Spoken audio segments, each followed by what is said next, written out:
Okay, let's talk about a seismic shift that's coming for the world of science.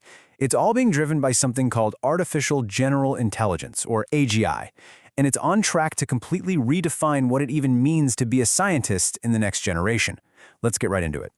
So let's just kick things off with a pretty wild question. What if, seemingly overnight, 80% of what a scientist does every day, all the data crunching, the writing, sifting through papers, what if an AI could do all of that, but faster and cheaper?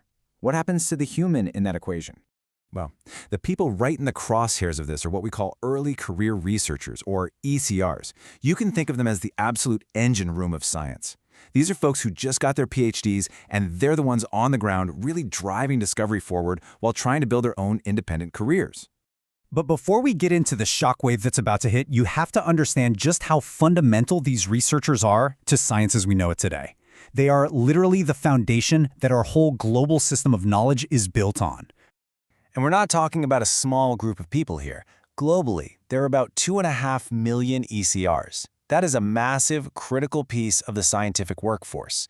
You'll find them in pretty much every lab and university on the planet. Their value is so much more than just doing experiments. As you can see here, ECRs are the ones who are constantly challenging old ways of thinking.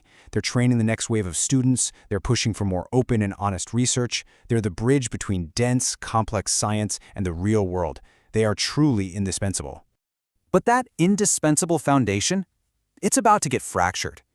The arrival of AGI isn't just another new tool for the toolbox. No, this is an automation shockwave, and it's aimed right at the heart of what an ECR has traditionally been hired to do. And the scale of this is, well, it's staggering. Just look at these numbers. The core activities that eat up most of a researcher's time, things like literature reviews, analyzing data, they're facing an automation risk of up to 95%. And these aren't just minor chores. This is the job for so many of them today. So the economic logic that follows from that is pretty brutal. Projections based on this level of automation suggest that the global ECR population could actually shrink by a whopping 40% by the year 2040. I mean, think about it. When an AI can do the work of 3 researchers for the price of an API call, the incentive to hire humans for those roles just evaporates. And this quote just hits the nail on the head. We've had this model that basically treated young scientists as a form of cheap labor for processing data. That entire value proposition, that whole way of thinking, is on the verge of becoming totally obsolete. But look, the problem goes even deeper than just job losses. This AGI shockwave also threatens the very way we create senior scientists. It completely breaks the apprenticeship model that has defined science for centuries. Let's think about how it's always worked, right? You start by doing the grunt work. You spend weeks wrestling with messy data, you debug code until your eyes glaze over, you read hundreds of flawed papers to find the few good ones. It's through that painful hands-on struggle that you develop a deep scientific intuition, a taste for what makes a good question or a solid result.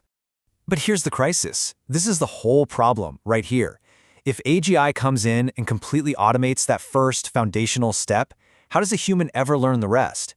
If you never get your hands dirty with the basics, how can you possibly develop the expert judgment you need to actually lead a field? The entire learning process is broken at its very first link.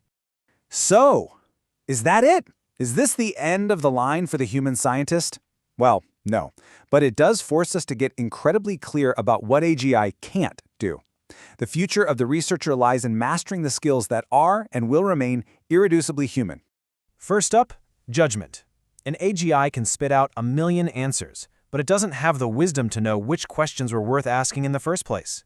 That requires a uniquely human intuition and scientific taste. Second, and this is a huge one, is accountability. Science is a social thing. It's built on trust. And when things go wrong, which they do, a human has to be responsible. An AI doesn't have a reputation to lose. A scientist does. Third on our list is context. A scientific discovery only matters if it connects to something real, to society, to patients, to policy. And that requires a deep understanding of the human condition that an algorithm just isn't going to have. And finally, all of this leads to trust. At the end of the day, we trust people to make the high-stakes calls about our health, our planet, and our future.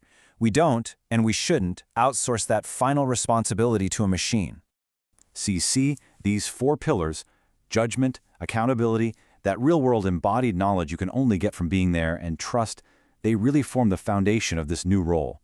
The ECR of the future won't be valued for doing the work, but for directing it. Their job is going to shift from execution to high-level strategic oversight. And this leads us to a totally new, radically different vision for the early career researcher. They're no longer the laborers of science. They are its architects. This comparison just lays it all out so clearly. The ECR of today is a doer, valued for getting tasks done. The ECR of 2040 is an architect, a polymath pilot, valued for orchestrating entire fleets of AI agents. You see the shift? They stop competing with automation, and they start leveraging it. And please, don't make the mistake of thinking this is some far-off science fiction future. We are already in the first phase. That critical transition, where we see technical jobs contracting sharply, is projected to happen in the next 5 years. This great restructuring is happening right now. Ultimately, this isn't really a story about technology. It's a story about the choices we make, and this quote just frames it perfectly. This isn't something that's just happening to us. The scientific community has to make an active, conscious decision to build a future that values and protects that unique role of human judgment. So that leaves us with this final thought. The real question isn't if we're going to use these incredibly powerful tools. That ship has sailed. The question is what we choose to value. In a world with infinite, machine-generated answers, who do we empower to provide the wisdom, the direction, and the ethical guardrails? Who do we trust to be the human compass for the future of discovery?